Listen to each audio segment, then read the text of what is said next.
Bom dia, boa tarde ou boa noite para você que está assistindo esse vídeo. Nesse vídeo de hoje que eu trarei, estou com o propósito de ensinar cada capítulo da lição da CPAD. E a deste ano, a lição tem por título Em Defesa da Fé Cristã. Nesse vídeo, vamos estudar o primeiro capítulo, a lição de número 1. Vamos estudar a lição de número 1, quando as heresias ameaçam a unidade da igreja. Meus irmãos, essa lição, ela é uma lição apologética. O que é uma lição apologética?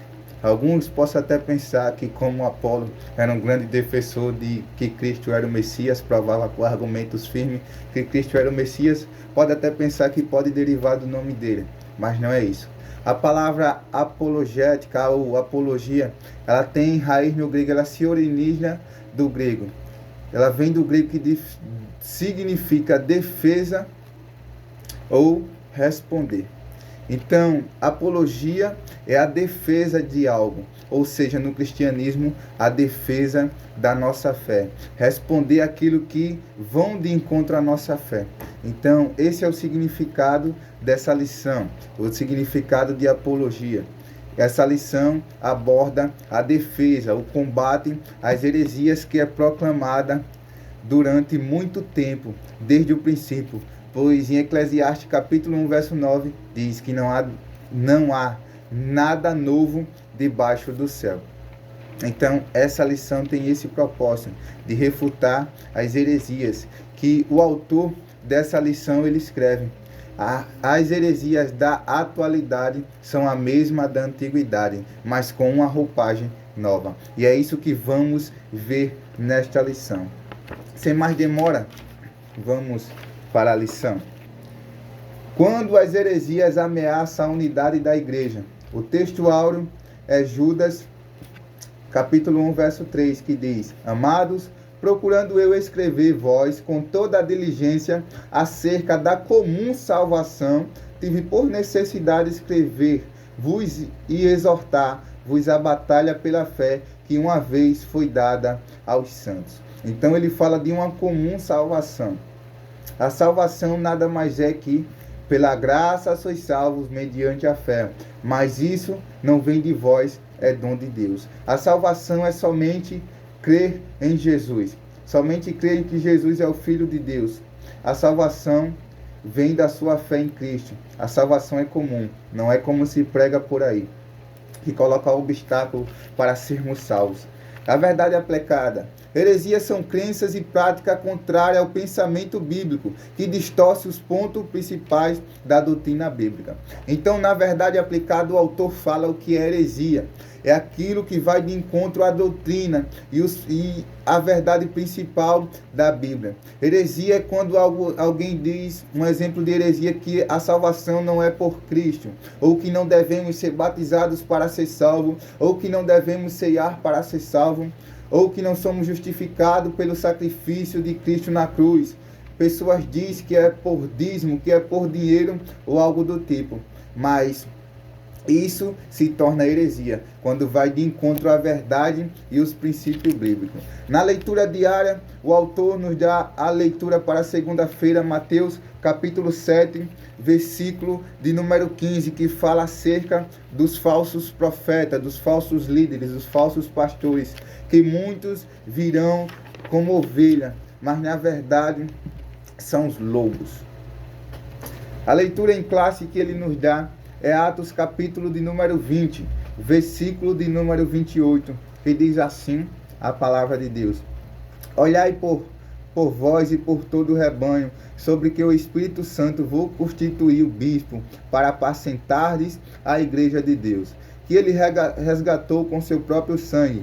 Porque eu sei isto, que depois da minha partida entrarão no meio de vós lobos cruéis, que não perdoarão o rebanho. Observe que no versículo de número 29, o Paulo, ele escreve que depois da partida dele, virão lobos cruéis que não perdoarão os rebanhos. E isso é coisas que nós vemos nos dias de hoje. É uma palavra atual naquele tempo e também profética, pois isso é o que vemos nos dias de hoje. pastores, líderes que cobram da igreja coisa a qual a palavra não cobra, coisa a qual a Bíblia não cobra, e não tem pena do seu rebanho, quer extorquir financeiramente, moralmente e de diversas formas o seu rebanho. E que dentre vós mesmos se levantarão homens que falarão coisas perversas para atrair os discípulos após si. Portanto, vigiai, lembrando vós que durante 3 anos não cessei noite e dia de admoestar com lágrimas a cada um de vós.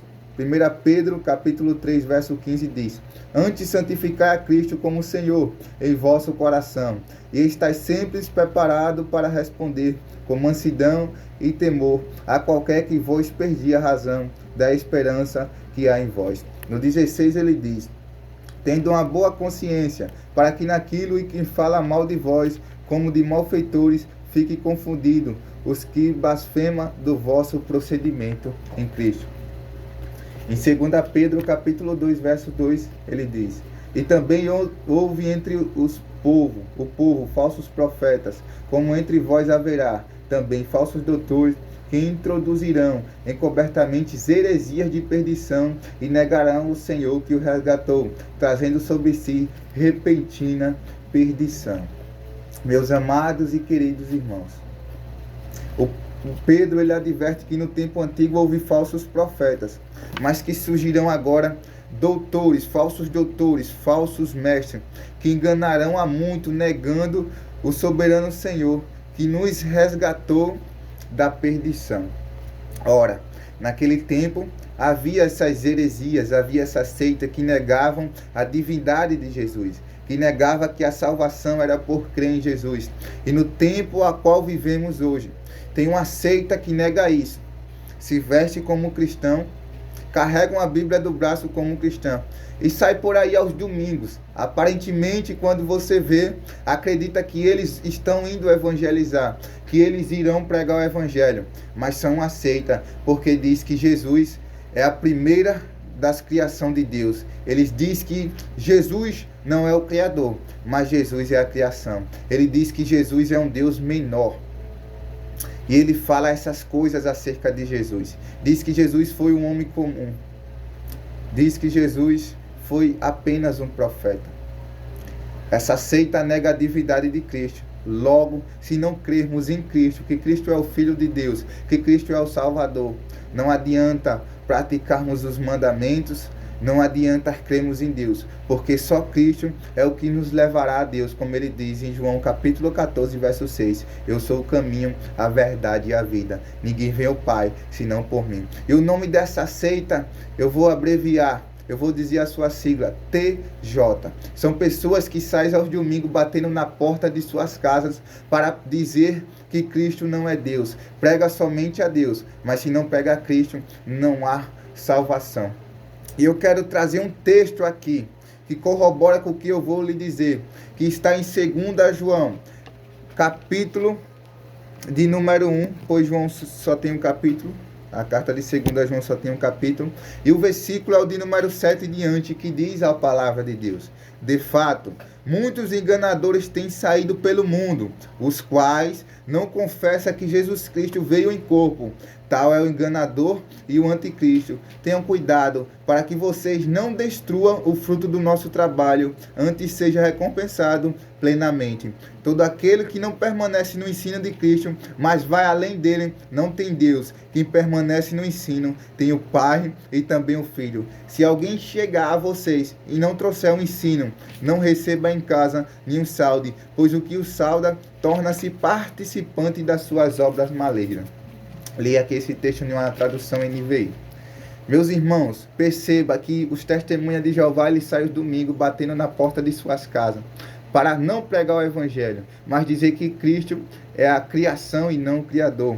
Mas o autor João, ele diz que todo aquele que nega Cristo Ele fala no versículo 11 que quem o recebe não para não nos recebê-los em casa nem o saudar, pois o que o sauda torna-se participante das suas obras malignas. Todo aquele que pelo menos abre a porta ou sauda essas pessoas torna-se participante das suas obras malignas. Então não devemos recebê-la, mas devemos refutá-la, como Apolo de Alexandria, com argumentos firmes. Ele provava que Cristo era o Messias. Ele ganhava todos os debates provando que Jesus era o Messias, como diz em Atos, capítulo de número 18. Vamos observar o que Atos fala acerca de Apolo. Apolo era um judeu, natural de Alexandria. Vamos observar o que a Bíblia fala acerca dele. Atos, capítulo de número 18. Vamos ler a partir do 24. Que diz assim a palavra de Deus. Enquanto isso, um judeu chamado Apolo, natural de Alexandria, chegou a Éfeso. Ele era homem culto e tinha grande conhecimento das Escrituras. Fora instruído no caminho do Senhor e com grande fervor. Falava e ensinava com exatidão acerca de Jesus, embora conhecesse apenas o batismo de João. Logo começou a falar corajosamente na sinagoga. Quando Priscila e Áquila o ouviram, convidaram-nos para ir à sua casa e lhe explicaram com mais exatidão o caminho de Deus. Querendo ele ir para Acaia, os irmãos o encorajaram a escrever aos discípulos que o recebessem. Ao chegar, ele auxiliou muitos dos que pela graça havia crido, pois refutava vigorosamente os judeus em debate público, provando pelas Escrituras que Jesus é o Cristo. Então não devemos ficar debatendo, debates inúteis e intermináveis que não promovem a obra de Cristo, como Paulo exorta a Timóteo, mas devemos provar, debater, debate cristocêntrico, debate que prova que Jesus é o Messias, debate que eleve a obra de Deus, que colabore para a obra de Deus como Apolo. Se for debater, que seja como Apolo. Caso contrário, é melhor nos calarmos. 2 Pedro, capítulo 2, verso 2, ele continua dizendo: E muitos cegarão as suas dissoluções, pelos quais será blasfemado o caminho da verdade, e por avareza farão de vós negócio com palavras fingidas, sobre o qual já de largo tempo não será tardia a sentença, e a sua perdição não dormita. Meus irmãos, no 2 Pedro, capítulo 2, verso 3, o Pedro diz que por avareza farão de vós negócio com palavras fingidas. E isso é o que vemos por aí, é um evangelho das prosperidades. É um evangelho que quanto mais dinheiro você tiver, mais abençoado será. Quanto mais dinheiro você dá, mais bênção receberá. É o evangelho que vem de talento ungido por R$1.000, que vem de coisas ungidas por um valor absurdo, e diz que assim a pessoa é abençoada, ou que assim a pessoa entrará no reino de Deus. Mas para entrar no reino de Deus é somente crer em Cristo, ser batizado e ceiar, porque ele diz: aquele que comer desse pão e beber desse cálice, eu ressuscitarei no último dia. Vamos para a introdução.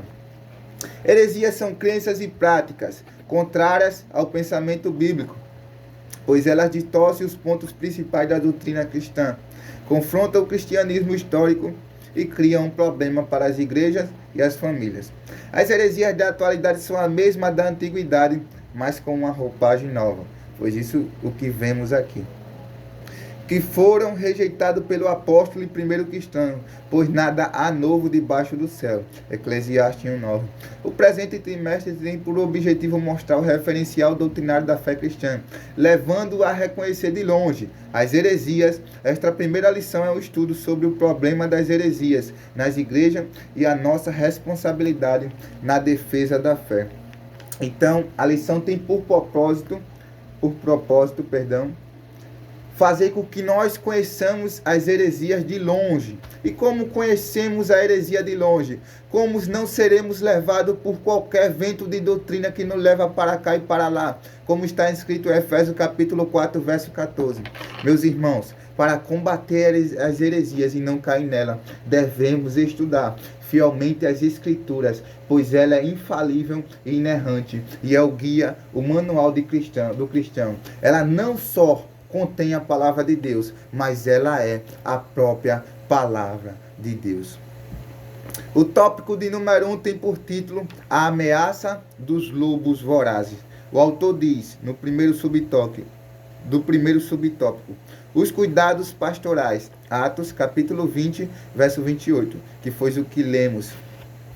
Anciões, mencionado no versículo 17, são chamados de bispo. Nessa passagem, e ao dizer que eles foram constituídos pelo Espírito Santo para apacentar a igreja de Deus, mostra que eles não são pastor, que eles são pastores. A função primordial do pastor é alimentar, guiar e proteger o rebanho. O escritor, ele está dizendo que os anciões mencionados no versículo 17 de Atos 20 são pastores. E a função do pastor, a função primordial é alimentar, guiar e proteger o rebanho. Com o que os pastores alimentam as ovelhas? Você que é pastor, será que você está alimentando as suas ovelhas de forma como a Bíblia nos manda? A forma de alimentar a ovelha principal é a palavra de Deus. Pois em Mateus capítulo 4, verso 4 está escrito: nem só de pão viverá o homem, mas de toda a palavra que sai da boca de Deus. O segundo é guiar.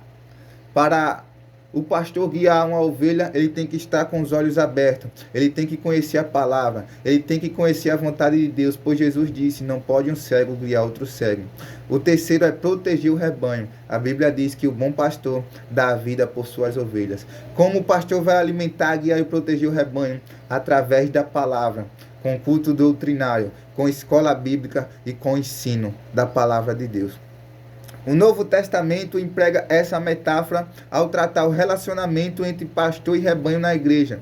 A exortação apostólica aos líderes da igreja visa proteger os irmãos e as irmãs das heresias e guiar todos na verdade do Evangelho. Esse cuidado aparece nos ensinos de Jesus. Mateus capítulo 7, verso 15 ao 20.